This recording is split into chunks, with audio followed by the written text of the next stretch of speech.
નમસ્કાર વાલા વિદ્યાર્થી મિત્રો, આપણી યુટ્યુબ ચેનલમાં આપ સર્વ વિદ્યાર્થી મિત્રોનું હાર્દિક સ્વાગત છે। ધોરણ 11 વિષય ઇતિહાસ કુલ ગુણ 80 વાર્ષિક પરીક્ષા 2025માં સેક્શન એ આજે આપણે જોવાના છીએ। નીચે પ્રશ્નો માટે આપેલા વિકલ્પોમાંથી સાચો વિકલ્પ પસંદ કરી અને ઉત્તર લખો। દરેકનો 1 ગુણ રહેશે। ટોટલ 10 ગુણનો આ પ્રશ્ન છે। કોના સમયમાં જૌનપુર ઇસ્લામી વિદ્યાનું પ્રમુખ કેન્દ્ર ગણાતું હતું? ફિરોજ તુગલક, ખાજા જહાન, ઇબ્રાહિમ શાહ કે કરનકુલ? તો જવાબ આવશે સી, ઇબ્રાહિમ શાહ। 2. કયા વર્ષને ગુપ્ત સંવત કહેવામાં આવે છે? ઈસવીસન 317, ઈસવીસન 318, ઈસવીસન 319 કે ઈસવીસન 320? તો જવાબ આવશે ઈસવીસન 320। જો મિત્રો ચેનલમાં નવા હોય અને ચેનલને સબસ્ક્રાઇબ ના કરી હોય તો હજી સુધી પહેલાં સૌપ્રથમ ચેનલને સબસ્ક્રાઇબ કરો અને બેલ આઇકન પર ક્લિક કરો। જો વિડીયો પસંદ આવે તો વધુમાં વધુ મિત્ર સર્કલ સુધી શેર કરો। પ્રખ્યાત વૈદિક શાસ્ત્રી કયો ગ્રંથ લખ્યો હતો? તો અષ્ટાંગ હૃદય। 4. હડપ્પીય સભ્યતાના લોકો કયા પ્રાણીથી અપરિચિત હતા?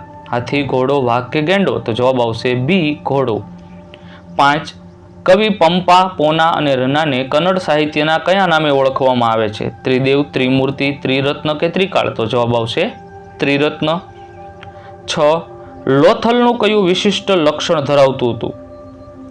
અનાજના કોઠારો, જહાજ બનાવવાનો વાડો, વિશાળ સ્નાનાગાર કે પથ્થરના મણકા બનાવવાની ફેક્ટરી? તો જવાબ આવશે બી, જહાજ બનાવવાનો વાડો। 7. સિંઘમાં કઈ જાતિના લોકોનું રાજ્ય હતું? સુમરા, મુસ્લિમ, સિંધી કે હિન્દુ? તો જવાબ આવશે એ, સુમરા।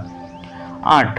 શુંગ શાસન દરમિયાન ભાગવત સંપ્રદાયનું મુખ્ય કેન્દ્ર કયું હતું? સાકલ, પુરુષપુર, વિદિશા કે કનિષ્કપુર? તો જવાબ આવશે સી, વિદિશા। 9.